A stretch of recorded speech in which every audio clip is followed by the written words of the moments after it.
একটা জয় বাংলা স্লোগান লেখা হয়েছিল দেয়াল, সেটাকে কেন্দ্র করিয়া আপনার কক্সবাজারে কত কিছু হয়ে গেল, একজন মা পর্যন্ত মারা গেলেন তার সন্তানকে রক্ষা করতে। এগুলো তো আমরা দেখেছি, এই সময় তো হচ্ছে, এই সরকার এমন তো হচ্ছে। তো সেখানে আমি মনে করি যে এটা কি বাক স্বাধীনতা না? আমি কোন স্লোগান দিতে পারবো, কোনটা দিতে পারবো না, এটা কি আমার বেসিক বাক স্বাধীনতার মধ্যে পড়ে না? তবে বিষয়টি একটু এরকম যে একটা মতাদর্শের কথাই বলতে হবে, বঙ্গবন্ধু বা জয় বাংলায় স্লোগানে যারা বিশ্বাসী এই মতাদর্শের মানুষেরা কথা বলতে পারবে না, বিষয়টা কি এরকম? অনেকটা এরকমই তো দাঁড়িয়েছি, অনেকটা তো এরকমই দাঁড়িয়েছি। যে কাজটা করা হয়েছে যে আওয়ামী লীগের বিচার করা হবে, বিচার হবে তো বিচার আপনি করেন। এখন যদি আপনি বিচার শুরু করতেই 10 বছর লাগান, বিচার করতে আরো 10 বছর লাগে, এরকম যদি আপনি 20 বছর চান, তা আপনার কি ধারণা যে আওয়ামী লীগের যে বিপুল সংখ্যা মানে আপনার কর্মী সমর্থক আছে, এরা 20 বছর ওয়েট করবে? করবে না তো। কারণ টের পান নাই আপনার চট্টগ্রামে ইঞ্জিনিয়ার মোশাররফ হোসেনের যে জানাজা হলো, সেই জানাজাকে কেন্দ্র করে দেখেন নাই ওগুলিকে মানুষ মনে হয় না? তারাও মানুষ, তাহলে এই সমাজে বাস করে কিন্তু।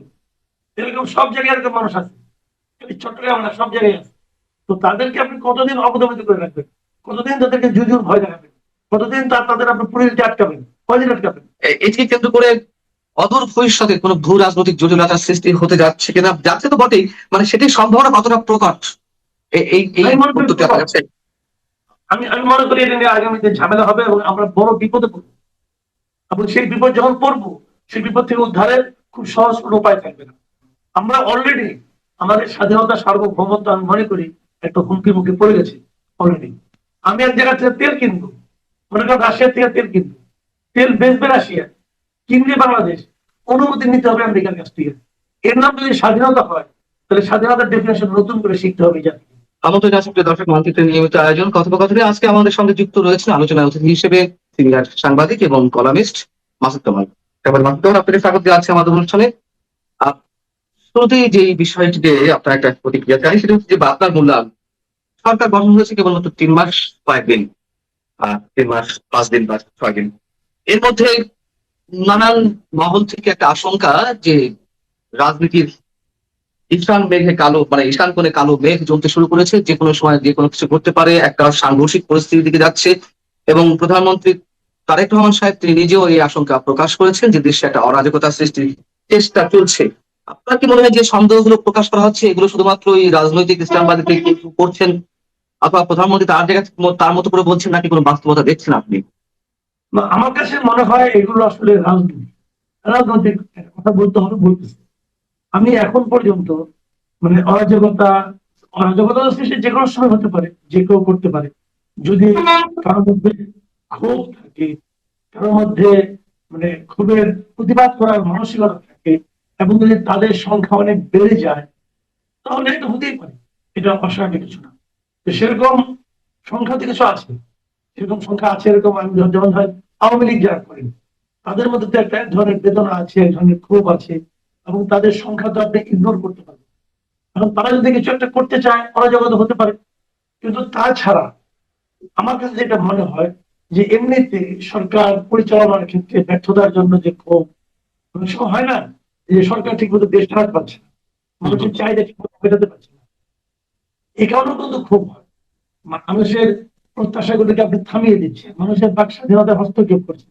যদি এমন ঘটনা ঘটে তখন তো মানুষ ক্ষুব্ধ হয়। কিন্তু আমার কাছে যেটা মনে হচ্ছে যে এই সমস্ত কারণে এখন কোনো অরাজকতা হওয়ার কোনো কারণ আমি দেখতে পাচ্ছি না। দেখতে পাচ্ছি না এই কারণে, যেমন ধরেন আমি যদি বলি মানুষের বাক স্বাধীনতার কথা, হ্যাঁ বাক স্বাধীনতা তো সবসময় সীমাবদ্ধ, কিন্তু এই সময়ে আগের তুলনায় আমি কিন্তু মনে করি যে বাক স্বাধীনতা ভালো আছে, মানুষ কথা বলতে পারছে। এমনকি অন্তর্বর্তীকালীন সরকার যেটা ছিল, তাদের সময়ে কিন্তু বাক স্বাধীনতা নিয়ন্ত্রিত ছিল। তারা বলেছেন, ডক্টর ইউনূস নিজেই বলেছেন আমার বিরুদ্ধে প্রাণ করে সমালোচনা করেছেন, বাট এটা করা যায়নি।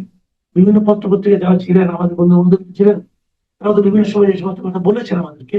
সেখান থেকে আমরা দেখেছি যে বাক স্বাধীনতা ওই সময় ছিল না। কিন্তু এখন এই ধরনের কোনো ঘটনার কথা এখন শুনিনি এখন পর্যন্ত। আগামী দিনে কি হবে আমি বলতে পারবো না, কিন্তু মাত্র তো 3 মাস, 3 মাস সময় আসলে এইভাবে মূল্যায়ন করা যায় না। তারপরেও আমি বলবো যে তুলনামূলক ভাবে এগুলি ভালো আছে। কিন্তু সরকার তো আবার কিছু কিছু জিনিস পারে না। পারেটাই কেমন, দ্রব্যমূল্য কিন্তু আসলে বেড়ে যাচ্ছে, এটা অস্বীকার করার কোনো উপায় নেই। মানুষের জীবনযাপনও ক্ষতিগ্রস্ত হচ্ছে এবং সবচেয়ে ভয়ঙ্কর একটা পরিস্থিতি তৈরি হবে যখন নাকি পে কমিশনটা বাস্তবায়ন শুরু হবে। কারণ পে কমিশন বাস্তবায়ন শুরু হওয়ার পরপরই কিন্তু জিনিসপত্রের দামের মধ্যে এর একটা নেতিবাচক প্রভাব পড়বে। তো একজন লোক বাড়তি বেতন পাবে, যাই পাক বাড়তি বেতন তো পাবে, বাড়তি বেতন পেয়ে তারা এক ধরনের জীবনযাপন করবে। আবার ধরেন দেশে এই যে লক্ষ লক্ষ যে আপনার বেসরকারি চাকরিজীবী আছে, তাদের তো বেতন পারবে না। তাদের বেতন কি সরকার বাড়াতে পারবে? অথবা বাড়ানোর জন্য কোনো দিক নির্দেশনা কি দিতে পারবে ব্যবসায়ীদেরকে অথবা বেসরকারি উদ্যোক্তাদেরকে? তত পারবে না, অথবা পারে নাই। যদি সেটা না পারে তাহলে কিন্তু এটা একটা ডিসপ্যারিটি, মানে এক ধরনের বৈষম্য কিন্তু সমাজে তৈরি হবে এবং সেই বৈষম্য থেকে মানুষের মধ্যে ক্ষোভ জমা হতে পারে। তখনও কিন্তু তার প্রতিক্রিয়া আমরা দেখতে পাবো, কিন্তু এখন পর্যন্ত আমি ওরকম দেখিনি। তবে আরেকটা কথা বলি, আমি যখন বাক স্বাধীনতার কথা বলি তখন আরেকটা কথা বলা দরকার। সেটা হচ্ছে যে আওয়ামী লীগ যারা করে অথবা আওয়ামী লীগের প্রতি যাদের এক ধরনের সিম্প্যাথি কাজ করে অথবা যারা মুক্তিযুদ্ধের কথা বলে, দেখেন একটা জয় বাংলা স্লোগান লেখা হয়েছিল দেয়ালের মধ্যে। সেটাকে কেন্দ্র করিয়া আপনার কক্সবাজারে কত কিছু হয়ে গেল, একজন মা পর্যন্ত মারা গেলেন তার সন্তানকে রক্ষা করতে। এগুলো তো আমরা দেখেছি এই সময় হচ্ছে, এই সরকার এমন হচ্ছে। তো সেখানে আমি মনে করি যে এটা কি বাক স্বাধীনতা না? আমি কোন স্লোগান দিতে পারবো কোনটা দিতে পারবো না, এটা কি আমার বেসিক বাক স্বাধীনতার মধ্যে পড়ে না? এটাও তো মানে সরাসরি আমি বলছি যে আমি সাংবাদিক, আমি লিখতে পারছি বলতে পারছি, কিন্তু একটা প্রত্যন্ত অঞ্চলের লোক সে বলতে পারছে না। তো সে বলতে না পারলে হবে, আমি বলতে পারলে হবে? আমি তো আর দেশের একমাত্র ব্যক্তি না, তাকেও বলার অধিকার দিতে হবে। তো সেটা কি সেই রাজনৈতিক অধিকার কি আমাদের দেশের বিপুল সংখ্যক মানুষ পাচ্ছে? যদি এটা না পায় 3 মাস অথবা 6 মাস অপেক্ষা করবে, তারপরে তো মানুষ ক্ষুব্ধ হবে এবং তার প্রতিক্রিয়া কি সমাজে করবে না? তার প্রতিক্রিয়া কি সরকারকে সামাল দিতে হবে না? সরকারকে স্পর্শ করবে না? এই সমস্ত বিষয় থাকবে সামনে। তাহলে বিষয়টা কি দাঁড়ালো? আপনি বলছেন বাক স্বাধীনতা আছে কম্পারেটিভলি আগের সরকারের তুলনায় অন্তর্বর্তী সরকার বাদ দিয়ে, সেখানে তো একেবারে ভুলুণ্ঠিত হয়েছিল। ঠিক আছে, কিন্তু তাহলে বিষয়টা একটু এরকম যে একটা মতাদর্শের কথাই বলতে হবে, বঙ্গবন্ধু বা জয় বাংলায় স্লোগানে যারা বিশ্বাসী এই মতাদর্শের মানুষেরা কথা বলতে পারবে না, বিষয়টা কি এরকম?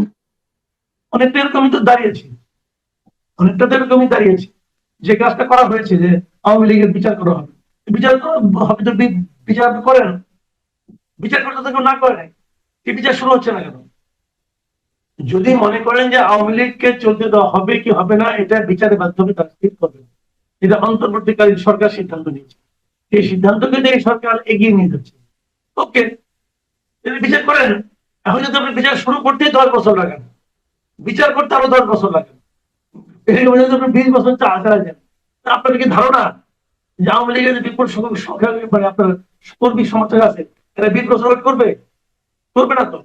কারণ টের পান নাই আপনার চট্টগ্রামে ইঞ্জিনিয়ার মোশাররফ হোসেনের যে জানাজা হলো, সেই জানাজাকে কেন্দ্র করে দেখেন নাই ওগুলিকে মানুষ মনে হয় না? তারাও মানুষ, তারা এই সমাজে বাস করে, কিন্তু এরকম সব জায়গায় এরকম মানুষ আছে, চট্টগ্রামে না সব জায়গায় আছে। তো তাদেরকে আপনি কতদিন অবদমিত করে রাখবেন? কতদিন তাদেরকে যুদ্ধ ভয় দেখাবেন? কতদিন তাদের আপনি পুলিশ দিয়ে আটকাবেন? কয়দিন আটকাবেন? এরকম আটকাবে এই প্রক্রিয়াতে এই প্রসেসে তো শেখ হাসিনা হয়েছিল। শুরুর দিকে সহজ মনে হয়, শুরুর দিকে সহজ মনে হয়, পরের দিকে আর মনে হয় না। আমি আপনাকে একটা ছোট্ট এক্সাম্পল দিয়ে বলি। ধরেন আপনার মাথার উপর একটা বোঝা দিয়ে দেওয়া হলো 5 কেজি, 5 কেজি কিন্তু আপনি বহন করতে পারেন, এমনকি আপনি 20 কেজিও পারেন।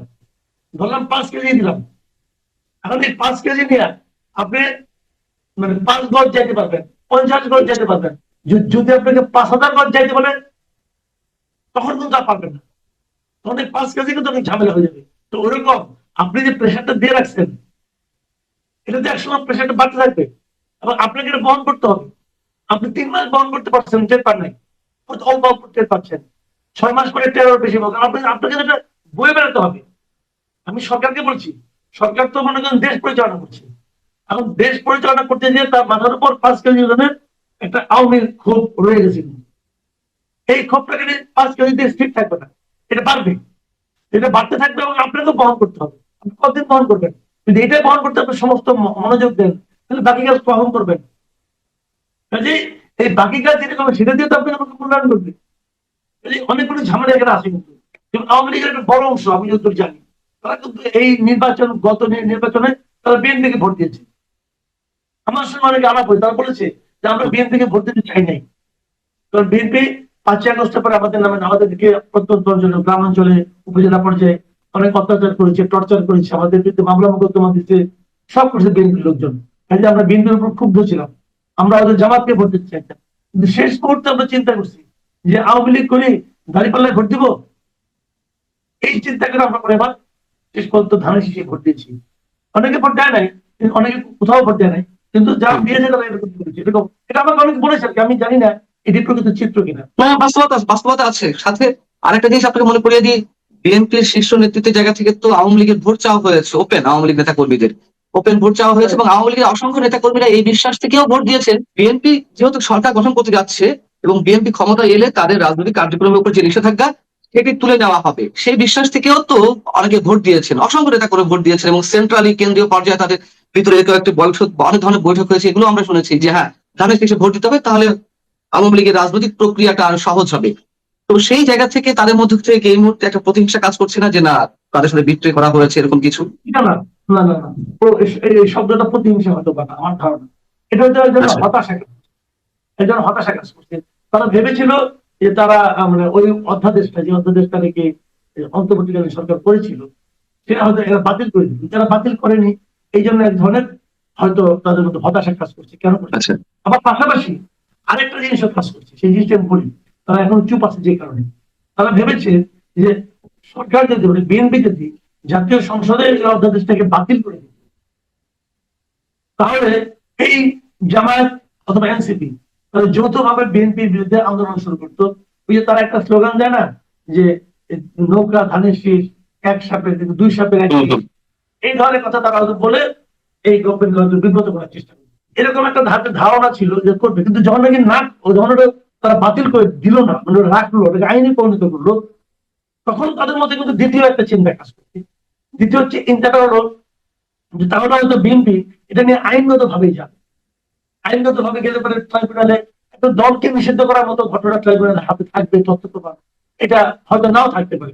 যদি না থাকে, সেক্ষেত্রে হয়তো ট্রাইব্যুনালের মাধ্যমে এই ধরনের বোঝাতে দ্বারা এই ধরনের কর্মকাণ্ড করার সুযোগ তারা পাবে ট্রাইব্যুনালের রায়ের মাধ্যমে। তখন হয়তো বিএনপি বলতে পারবে এটা তো আমি বৈধ করি নাই, এটা তো ট্রাইব্যুনাল করছে অথবা আদালত করছে। এরকম একটা চিন্তা কিন্তু অনেকের মধ্যে কাজ করছে, এবং তারা ওই চিন্তার আশায় তারা ছিল। কিন্তু এখন যদি আপনি মামলাটাই শুরু না করেন, যদি মামলা শুরুতে আপনি বিলম্ব করেন, এই বিলম্ব কতক্ষণ মানুষ সহ্য করবে এটা আমি জানি না, বিএনপি আওয়ামী লীগ সহ্য করবে। আমি আপনাকে একটা এক্সাম্পল দিই। ধরেন একটা শিশু খুব ক্ষুধা লাগছে, সেই মাকে এসে বলতেছে যে আমাকে খাবার দাও। মা কিন্তু দুটো কাজ করতে পারে, একটা কাজ করতে পারে, হাঁড়িতে কিছু পানি অথবা চাল দিয়ে চুলার উপর দিয়ে দিল, বললো যে এটা রান্না হচ্ছে, তুমি পাবা, রান্নাটা শেষ হোক তারপর দিচ্ছি। ওই ক্ষুধার মধ্যেও কিন্তু যেহেতু রান্নাটা হচ্ছে, সেই শিশু কিন্তু অন্তত পক্ষে আধা ঘন্টা ওয়েট করতে পারবে। কিন্তু যদি মা ওইটুকু না করে, না তোমাকে খাবার দেবো না, তখন কিন্তু সে চিৎকার চেঁচামেচি করবে, ভাঙচুর করবে, হাত পা ছুটবে, এটাই স্বাভাবিক। তো এখন আওয়ামী লীগের নেতা কর্মীর কাছে তারা মনে করছে ওই যে ভাত রান্না হচ্ছে, চুলায় থেকে সে একটা আছে, তারা এখন ওয়েট করবে। ভাত রান্না হতে তো 3 ঘন্টা লাগে না, চুলায় তো 3 ঘন্টা তাপ দিতে হয় না।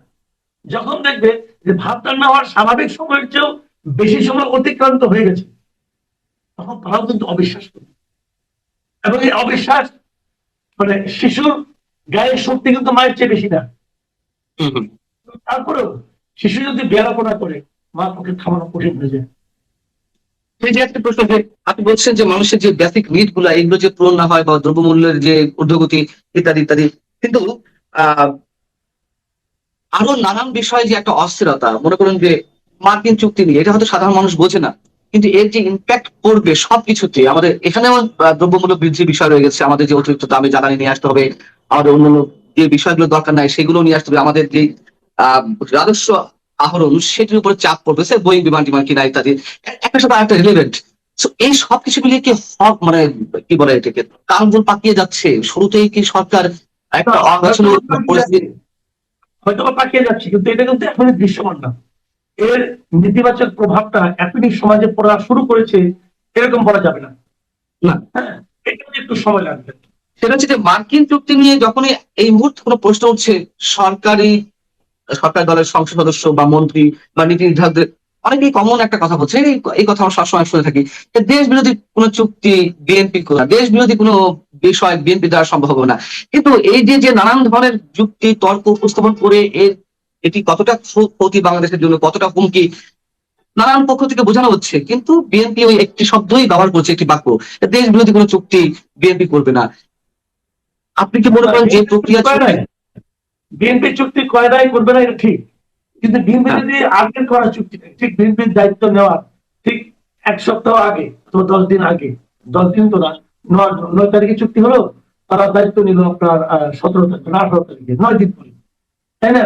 তো তারা দায়িত্ব নেওয়ার 9 দিন আগে যে চুক্তি হয়েছে, সেই চুক্তি তারা করে নাই, কিন্তু অন্তর্বর্তীকালীন সরকার করছে। কিন্তু তারা যদি বিনা বৈঠকে, বিনা পর্যালোচনায় সেই চুক্তিকে মেনে নেয়, এটা তো ভার্চুয়ালি তাদেরই করা চুক্তি, এবং এই চুক্তি তো বাতিল করার অপশন চুক্তির মধ্যে আছে। এই চুক্তি তো তারা বাতিল করতে পারে, করছে না কেন? কাজে করবে না, এতদিন করে নাই, তার মানে এখন যে তারা বই বেড়াচ্ছে না, এটা তো অস্বীকার করা যাবে না, তাদের বই বেড়াচ্ছে। তারা তো তাদের অনেকে দেখছি এই চুক্তির পক্ষে সাফাই গেছে। এটা তো ঠিক ব্যাপার। দেখলাম যে আপনার মার্কিন যুক্তরাষ্ট্রের যিনি অ্যাম্বাসেডর আছেন বাংলাদেশে, তিনি ব্রেন্ট ক্রিস্টেনসন। বিশাল বিশাল লেখা দিচ্ছেন এই চুক্তি বাংলাদেশের জন্য ভালো হবে। এগুলো তো তারা কোনো প্রতিবাদ করছে না।